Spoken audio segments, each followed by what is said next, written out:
दोस्तों नमस्कार, मैं सौरभ गोस्वामी। ललितपुर में इस समय अगर किसी चीज की चर्चा हो रही तो वो हो रही है अफीम की खेती को।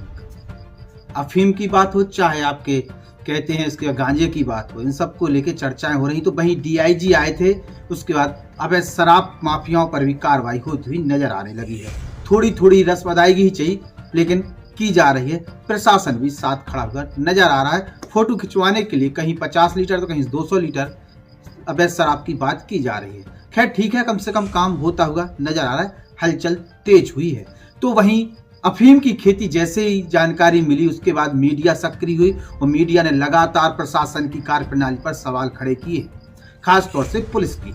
जैसे ही पुलिस के ऊपर सवाल खड़े हुए, पुलिस काम करती हुई नजर आई है। पूरा कला में भी कुछ पकड़ा गया है और ऐसी बात जानकारी सामने आ रही है कि नारायण क्षेत्र में भी कुछ गांजे की खेत जो है, गांजे के से जुड़ी हुई कोई बात सामने आई है। पकड़े धकड़ की कोई बात सामने आई, इसकी कोई पुष्टि नहीं हुई लेकिन सोशल मीडिया पर बात आ रही थी। पूरा कला की पुष्टि हुई है।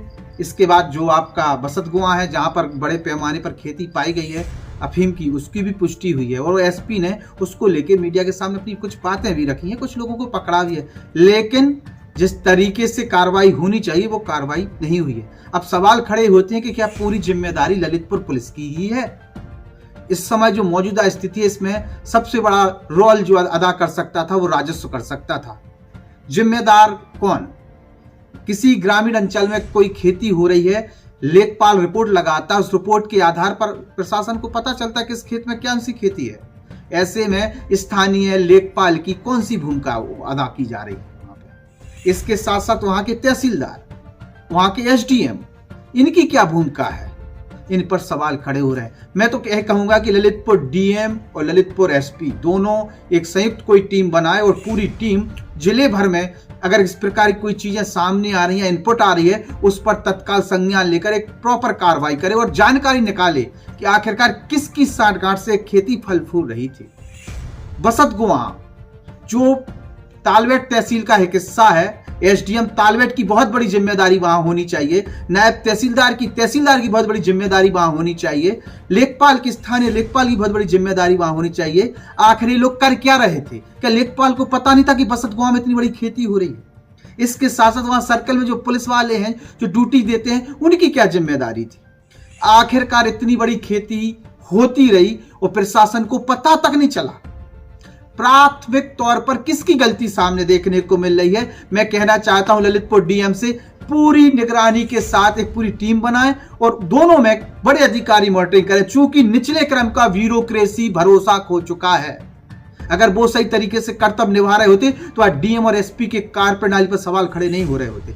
कहीं ना कहीं निचले क्रम की ब्यूरोक्रेसी की फेलियर, साठगांठ, कुछ भी मान लीजिए, जिसके कारण आज एसपी की चर्चा हो रही है, डीएम की चर्चा हो रही है। मैं तो कहना चाहता हूं डीएम साहब तत्काल एक कमेटी गठित करें और वो कमेटी गांजे और अफीम की खेती कहां कहां ललितपुर जिले में हो रही है, किस तरीके से पुराने केसों पर कार्रवाई की गई है और कौन कौन लोग इस व्यापार में इन्वॉल्व हैं। इनपुट कई जगह से आ रही है लगातार। जखौरा क्षेत्र में गांजे की खेती की बात लगातार की जा रही है, पुष्टि नहीं है लेकिन बातें आ रही हैं। इसके साथ साथ जैसे नारायण में कुछ बात सामने आई है, पूरा कला क्षेत्र में कुछ पुलिस ने कार्रवाई की है और बसत गुआ तो सबके सामने है। ललितपुर एसपी ने जैसे ही ललितपुर एसपी पर सवाल खड़े हुए, ललितपुर एसपी ने कहीं ना कहीं पुलिस को काम सौंपा है और पुलिस तो कुछ रस्म अदायगी के तहत काम कर रही है, लेकिन प्रशासन का जो सपोर्ट मिलना चाहिए, जो राजस्व का सपोर्ट मिलना चाहिए, वो ललितपुर पुलिस को नहीं मिल रहा है, जिसके कारण प्रॉपर वे में पुलिस कार्रवाई नहीं कर पा रही है। कहीं ना कहीं जिनकी जिम्मेदारी है, जिनकी प्राथमिक जिम्मेदारी है, उनकी लापरवाही भी साफ तौर पर देख रही है। तत्काल ललितपुर डीएम एसपी मिलकर कार्रवाई करें। लेखपाल और वहां के और भी जो सर्कल के लोग हैं उन पर कार्रवाई सुनिश्चित की जाए। तालवेट एसडीएम की क्या भूमिका है? आखिर तालवेट एसडीएम क्या कर रहे हैं? मौके पर जाके देखा क्या स्थितियां हैं? वहां के तहसीलदार तालवेट के, वहां के नायब तहसीलदार, इनकी क्या भूमिका है? इतनी बड़ी अफीम की खेती फल फूल रही है और स्थानीय राजस्व के कर्मचारियों को, बड़े बड़े अधिकारियों को पता तक नहीं चला।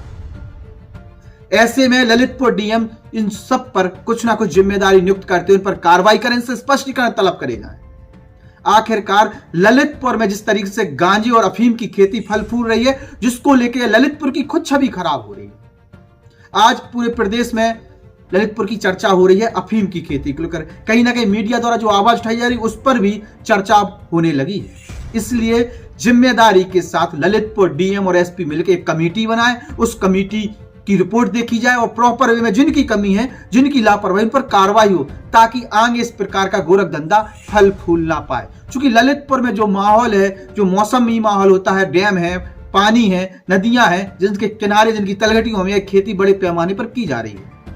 कुछ चीजें सामने आई, इसलिए चर्चा हो रही है। आखिरकार नहीं हो रही है, हो रही है, इसकी पुष्टि कौन करेगा?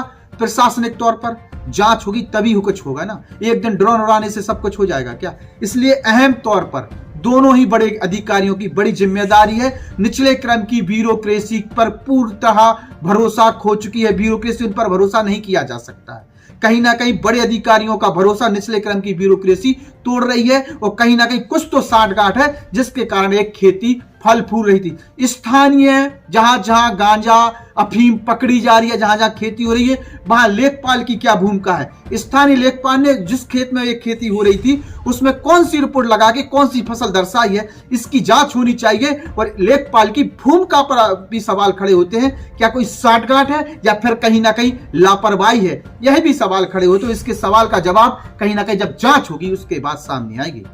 सवाल बहुत है, जवाब देने वाले कोई नहीं है। कहीं ना कहीं बड़े अधिकारी समझेंगे और कमेटी बनाकर कुछ सामने लेकर आएंगे जनता के, ताकि जिम्मेदारों पर कार्रवाई की जा सके। नमस्कार।